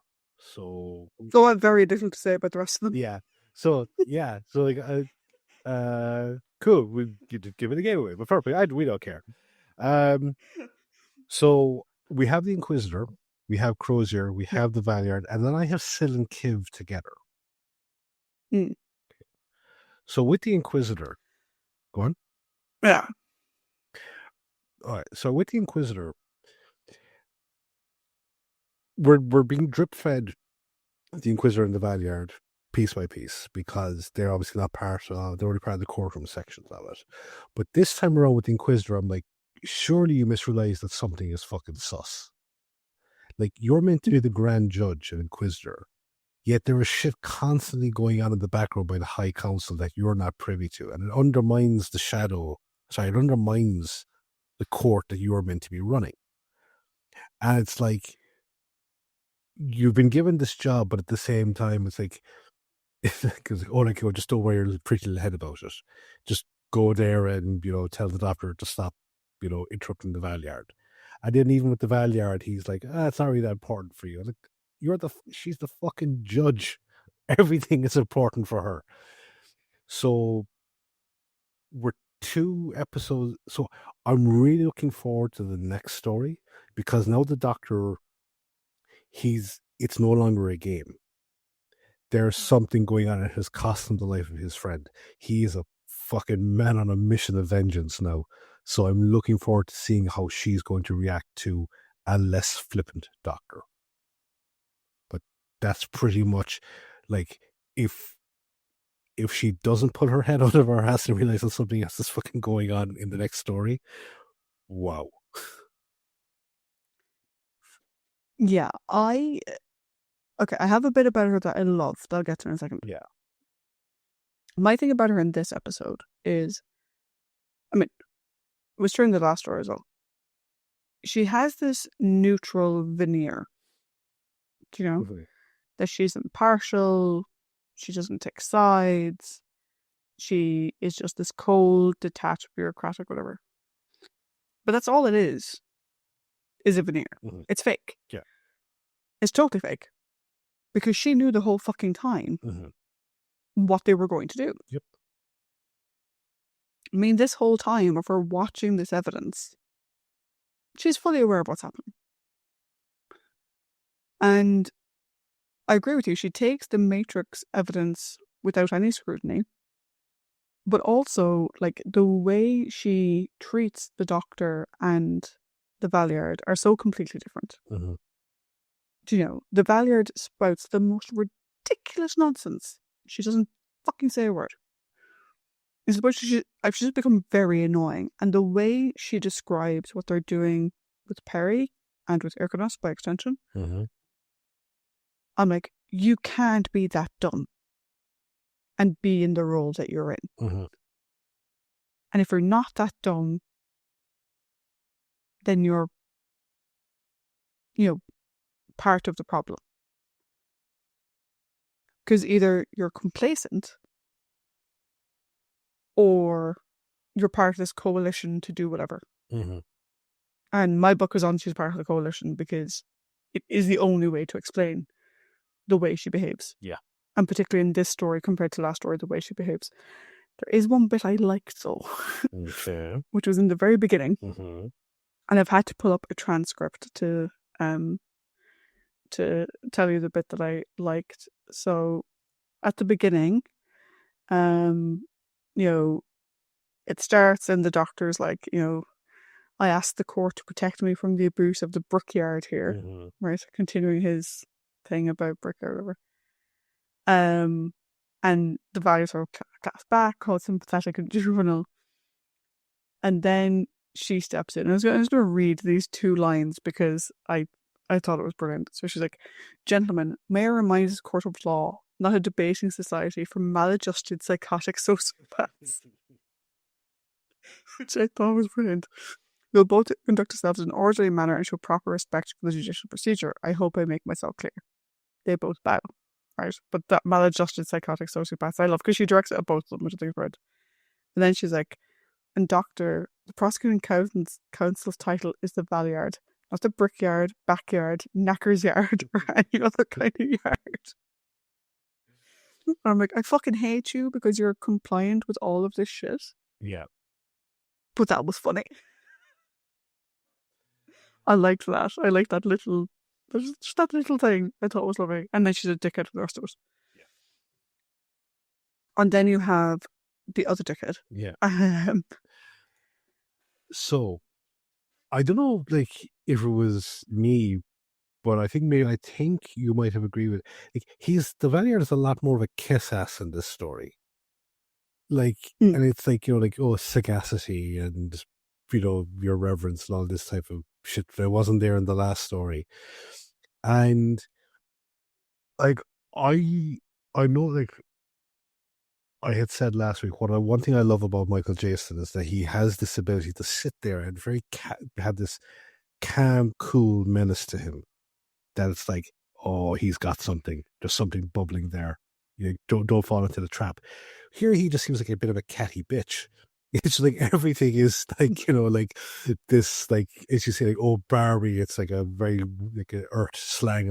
And everything just seems to be point scoring against the Doctor. Because you said earlier on, like, the Doctor can't say fucking boo, except for this fucker coming at him and, like, contradicting him, or like everything he says, he's fucking on him. And it's just like, oh, you're not actually being a prosecutor here. You're just being a fucking showman. You're just trying to score points with the jury, as it were. And everything the Doctor has said about your ability as a fucking legal representative is coming to light here because you're just being a prick. Yeah. I think, to sum up the Valeyard in one word, it is prick. Yeah. I thought he was a bit interesting last story. I'm kind of done with him now, to be honest. Yeah. And Michael Jason is great and his performance is very good. But the writing for that character is just shit. Yeah. Like the way you have described it, right? Mm-hmm. It sounds targeted and thought through and constantly jumping at the bit. But he's doing it like a fucking, He's doing it like a snarky teenager. comic book villain. Yeah. Do you know what I mean? It's so... It does not align with the Gallifreyans we have seen to date. No. Even the psychotic ones. Do you know? Because it's everything. And like, no reasonable person would think and do the things that he thinks and does. Mm. The way he jumps on everything. Is if the Doctor abandoned his companion. When did he abandon her exactly? Yeah. Or was it when they were separated? How is that abandoning her? Pray tell. Or, you abandoned her to her. No, you fucking pulled him out of time, you dick. Yeah. What are you talking about? So, I'm actually just sick of it. I'm sick of watching it. Mm-hmm. Because it's so cartoonish and over the top. It's like, we have a scene or two of the story, and then it cuts to the courtroom, and the Doctor's trying to figure out what the fuck is happening, and your man is just like, oh, you coughed to the left as opposed to the right? Is that because the left side is... I'm like, oh my god, dude, fuck off. It's not fun. Like, I don't like the courtroom scenes. They're not fun to watch. And given the fact that Eric is the one who put them all in, like, learn to write, Eric. Yeah. Like, they're just really badly written. And like, it's like, we have a story with Brian Blessed, and you think like, oh, Brian's going to be the most bombastic, the most like chewing the scenery and whatever. No, it's this fucker. Now, choose every scene he's in, and I'm like, oh, fuck, go away. To be fair though, Brian did make a buffet of a lot of his stuff, but he did it in a more entertaining. He did, but he also had depth. Yeah.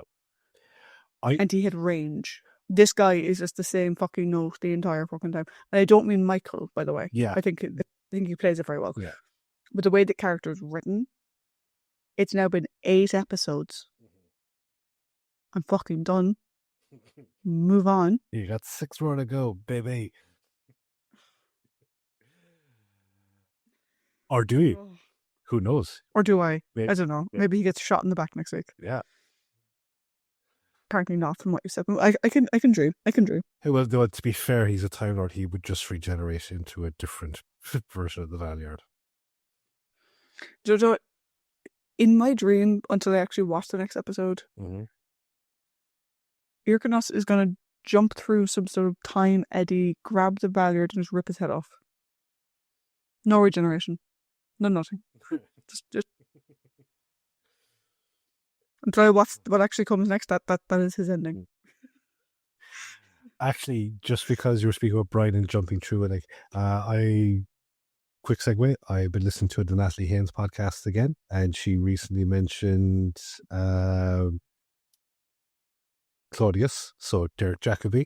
So here we have the second of the Judeo-Claudian emperors, or Judeo-Claudian emperors in Doctor Who, because that's the way that she does. If you should also think, if you're dating stuff by your fucking eye, Claudius. Bright blessed. All right. Now, Crozier. He's no Solon from Brain of Morbius. He is no Solon, and as much as I like the actor of The High Life, he is no Philip Maddock. Mostly because he doesn't have the same level of menacing teeth.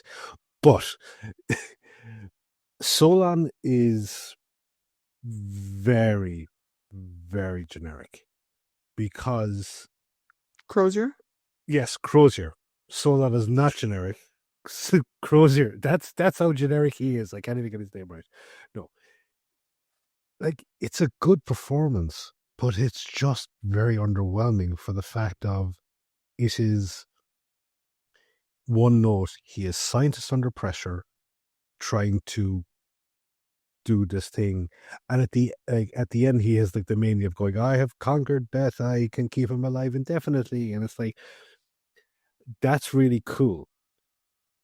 I think it would have been much better if we didn't have Sil and Kiv be in this, because we're coming to that story element again where there are too many villains, or there's the villains of two stories crammed into one, and neither gets actually a good servicing here.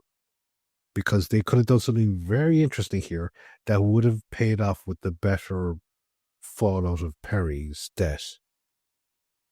But it's kind of underwhelming, which is a shame because I think the actor did a good job, but just to be given fairly meh work. Yeah, I would say that Crozier doesn't really leave any impression.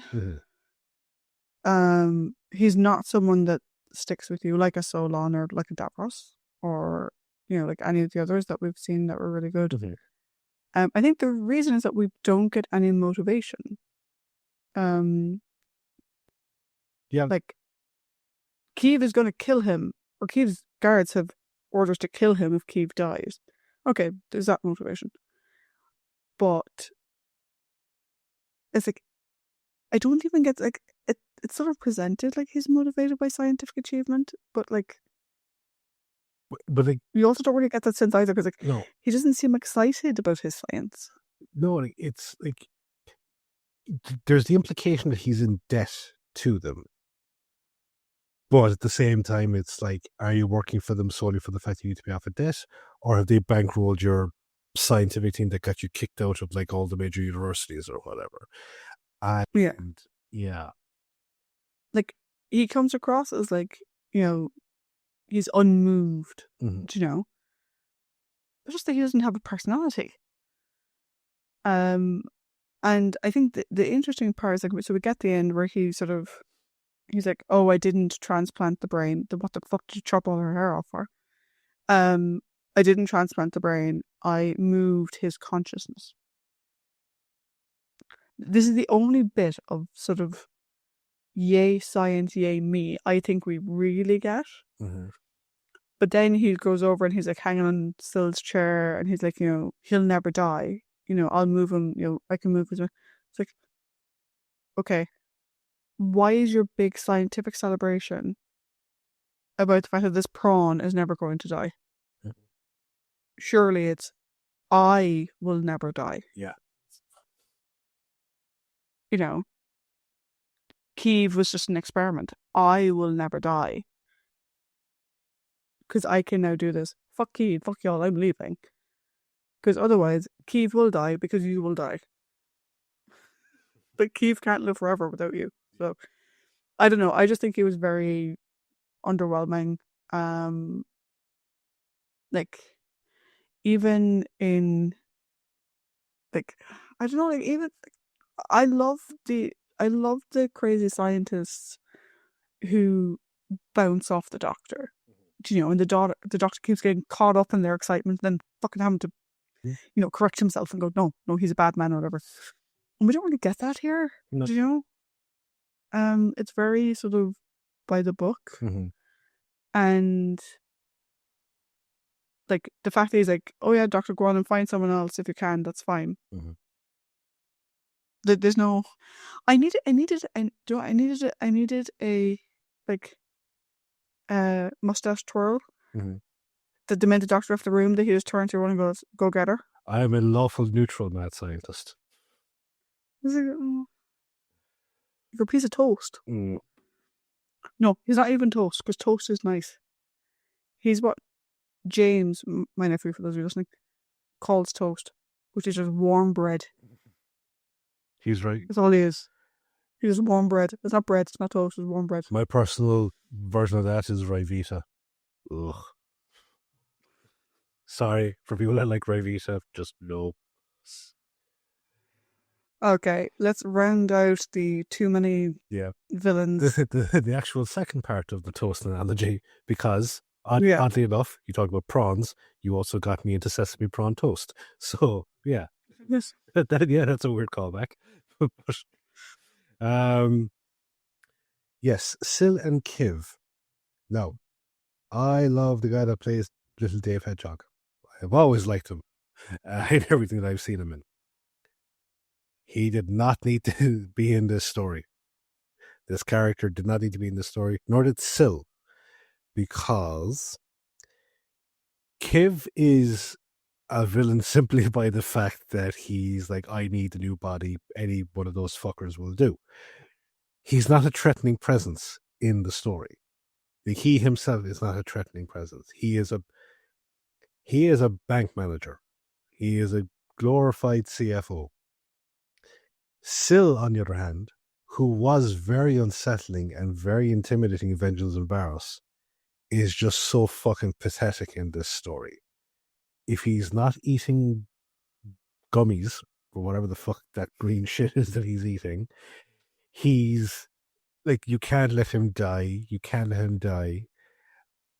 And then there's like, wait, are you just like that much of a sycophant that you want him to die? But then you say that you can't let him die without getting all his secrets, in which case, why aren't you aligned with Crozier to fucking tamper with the brain transfer so that all the knowledge goes into you?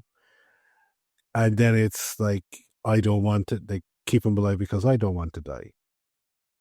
So Sin is all over the fucking shop on this one, and he loses any sense of menace that he had previously, because he is just a caricature of being a bureaucrat. Yeah. I started watching this and I was like, who are you and what have you done with Syl? Yeah. Because this isn't Syl, it's the same guy. Mm-hmm. So that's the same character. Yeah. Different character, same name. Not the same guy. I think they tried to make him too humorous. Yeah. When he wasn't humorous in Vengeance and Barrows, he was very off-putting. Like, I hated scenes with him in Vengeance just because of the way he was and stuff. Mm-hmm. In this, they're trying to make him funny. Like, I said, his closing line is essentially, I wish you could have picked a picture body for him. Yeah. It's like, oh, what the hell? If only she looked like a bird. Syl does not need to be in this. It makes no sense. No. Also, like you said, his reasoning makes no sense. Like, he wants Keeve to live forever. Why? Because Syl is bad at his job and Keeve earns him a lot of money. Because Syl is bad at his job. We see that. Yeah. He interrupts a really big negotiation. It's just like there is no subtlety in this guy whatsoever. Like, Syl has no reason to be here. I think he could have told a story with Keeve. Mm-hmm. I think Keeve could have been part of Syl's race, and that's fine. Yeah. Because the thing with Keeve is that Keeve doesn't want to live forever. He's in unbearable pain because his brain is too big for his skull. He has a legitimate reason for wanting to have a new body. He never asked for knowledge transference for him to have bodies for days until that's where Crozier started selling him. Yeah. He just wanted the headaches to stop. I will talk about the brain transfer thing when we get to the overall. So, like, he starts off just being a guy with really bad migraines. He just has really bad migraines and he wants them to stop. And he's been told the only way to make them stop is to put your brain in a different body because your body is too small for your brain. Mm-hmm. Cool. He seems fine with that. Does it in horrible, despicable ways. Mm-hmm. But then goes down the path of, this is great, I want to... It's not, it's weird. I preferred when he was rambling about fish. That was fucking hilarious. Yeah. But excellent. He's like, I'm about to get a really good fish portion of the deal. And so it's like, you don't even fucking like fish. Don't I? That was funny. That bit got me. But the rest of it, I'm like, no. Like, I would have loved if he'd gone into the fisherman's body. Yeah. Like, when we get the whole thing of, like, he suddenly really likes fish, he's obsessed with fishing. But I would have liked it if it, like, completely shifted his personality. Yeah. Do you know? and like have him not want to go into Peri. Yeah. Because ultimately he has no agency on where he's going at all. So he's just being transplanted from pillar to post. And he wanted his brain to be moved, not his consciousness. He never asked for that. So yeah, like ultimately I think the driving part of the plot, both the Inquisitor and the Valyard, and then Sil, Kiv, and Crozier are like the weakest parts of the story for me. I'm like, you could remove one or all of them. Yeah. Also, you said Live Forever so many times in that discussion that I now have Live Forever by Oasis stuck in my head. Type me. You're welcome.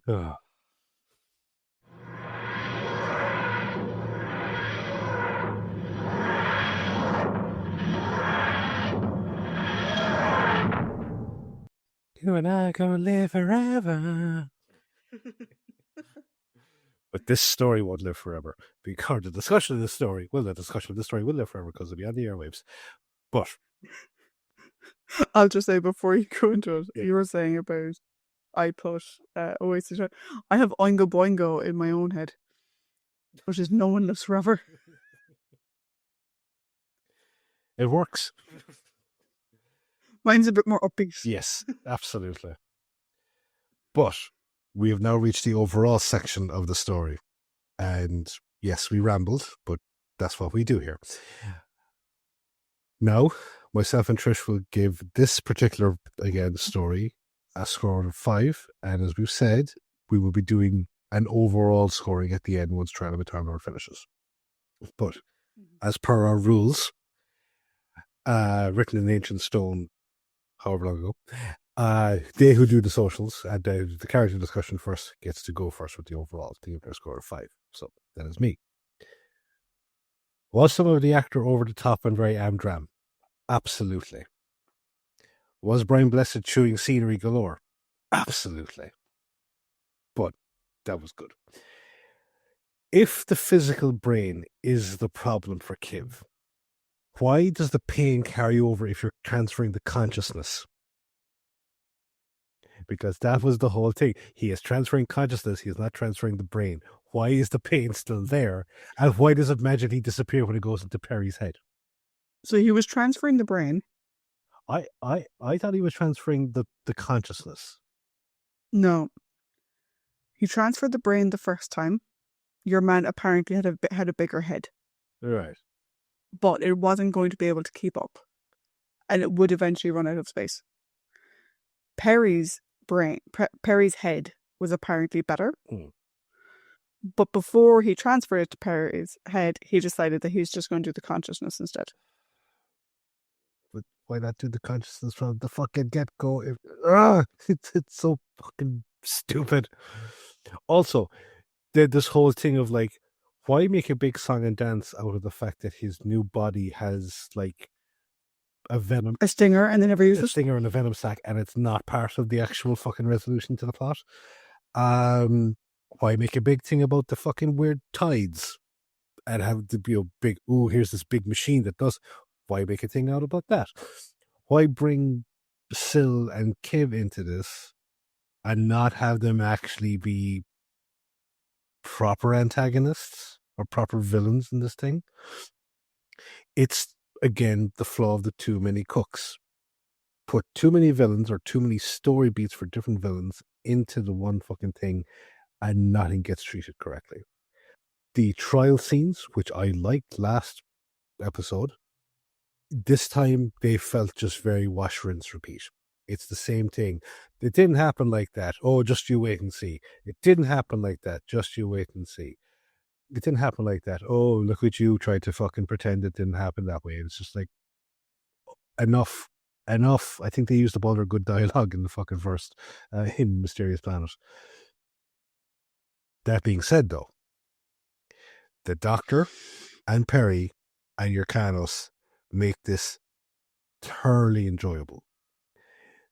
From a performance-wise with those 3 actors, but also turning the story into this character analysis tragedy, because the Doctor seeing a version of himself that he didn't like, and seeing the version of him a version that's very reminiscent of his first time with Peri, doing things that he cannot contemplate doing to Peri at the moment.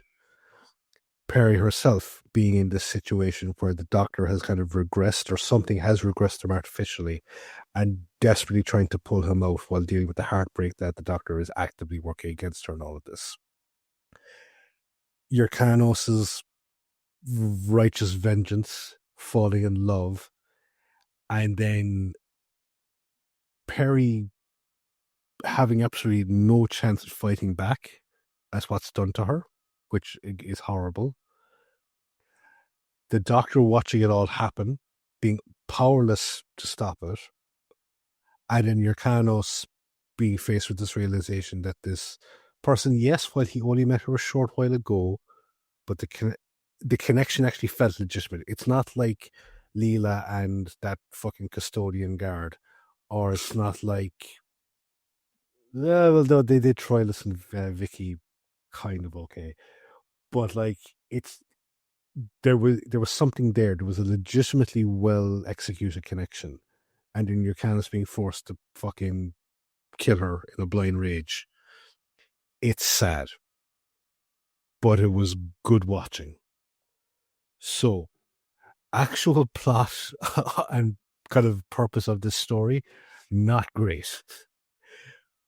Dr. Peri and Yrcanos aspects, though, more than make up for it. I'm giving this a 3 out of 5 because I would easily go back and watch this for all of Colin's sections, all of Peri's sections, and all of Yrcanos' sections. And thankfully, they take up the majority of the story. Cool. I agree on pretty much everything you said. I think those were the too many cooks in terms of characters we're meant to not like, but also too many cooks in the sense of the writing of the story. Because you're right. What was the deal with the tides? What was the deal with so much other shit? Why did the Doctor suddenly go back to being nice again? There's so much left unresolved. Like I said, the whole thing with the stinger and the poison sac, whatever. I was waiting for someone to knock over Gravis or Syl or someone and have them be stung. And that never happened. I was like, what the fuck? I think if that's all the story was, I'd probably be giving this like a 2. Yeah. Totally skip it. Nothing of fucking interest. Just watch Brain and Morbius if you want, a mind transfer story. But I agree with you. The tragedy of Peri as a character, the fact that she was doomed to never have a stable TARDIS experience or a stable relationship with the Doctor due to the way it started. The Doctor's helplessness throughout all of it, which is the only good thing about the courtroom scenes, is the Doctor's helplessness. And then Yrcanos showing this sort of other side of the Doctor's travels, showing the types of savages that he interacts with and how there's so much more to them. The cycle that Yrcanos goes through, I think, is brilliant. Like you mentioned the fact that he fell in love with the woman he met yesterday. Yeah. But if you think about the way she describes love as something or someone that you would put before yourself, and he had decided before this that he would rather die himself than watch something happen to Peri. Because she's just an amazing woman, amazing warrior, and whatever. That is love. Can we say honestly it was romantic love? I don't know. And I don't think he knows either. But she gave it a name, and he took that forward. Yeah. Which I thought was lovely. If that's all this story was, I would have given this episode a 5. Yeah. Unfortunately, it's a combination of the two. So like you, I have given this a 3. Will I be watching it again?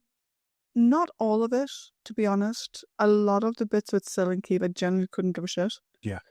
But there will be scenes that I watch again. And definitely that love scene is something I will watch again. It's something I want to pay closer attention to during like daylight hours when my brain is fully engaged. And you start watching this shit during the day. It's basically the point.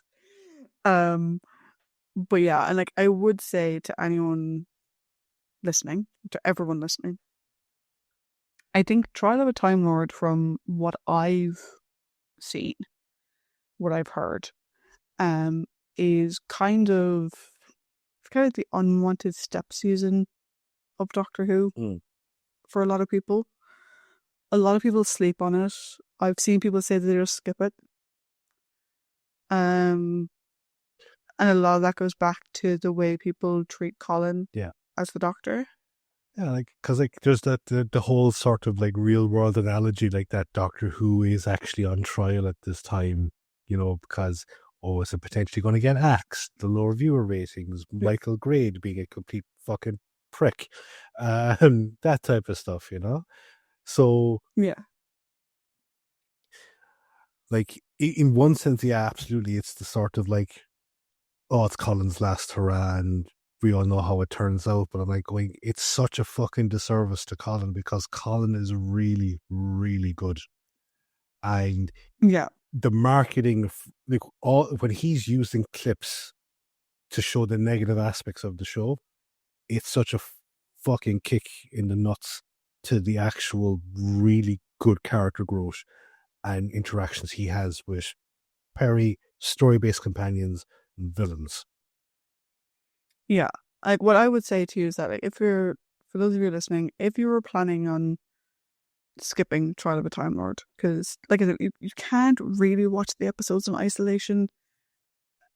As a story, it doesn't really work. Do you know? It'd be like watching. So, like, was it the last 6 episodes of DS9 or one continuous flow? Mm-hmm. It'd be like watching like the second last episode with no context of everything else. It doesn't really work by itself. It'd be like watching day 4 of Children of Earth. Yeah. So it doesn't really work that way. It doesn't make sense. But if you're interested in seeing the best of Colin's run, look up the scenes that we mentioned. Oh. If you don't want to, I mean, I would encourage you to watch the whole thing. But if you don't want to, at least look up the scenes that we mentioned, because they really showcase how Colin's tenure has been misremembered by the general populace and was hard done by at the time. Oh. Because there was some stuff in this that would have been right up there with Genesis of the Daleks, right up there with some of our most emotional stories. There's bits of that in here. Yeah. There's also a lot of shite. Mm-hmm. So fast forward through the shite and pause at the bits that me and Paddy mentioned and actually watch those. Ah. But that is the second part Mm-hmm. of the Trial of the Time Lord. Yes. And as far as I know, that's goodbye to Peri. We had agreed, because spoiler, I know some things that are coming in future seasons, so I knew Peri would come to an end eventually. We're not going to do Peri's rambling until the end of the Trial of a Time Lord arc. Yes.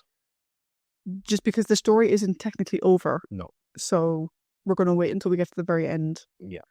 After the ultimate foe, and then we'll do it, because that just makes more sense from a storytelling point of view. Yeah. So next time we're doing Terror of the Vervoids. Yes. Why do I get the feeling that that's going to be a difficult one for you to read out? Vervoids? I've just seen the name. I have a feeling it's going to be another one of those episodes where there's going to be a lot of words that you're like, Yeah. Don't worry, I'll drink plenty of water. Until then, guys, bye. Bye-bye.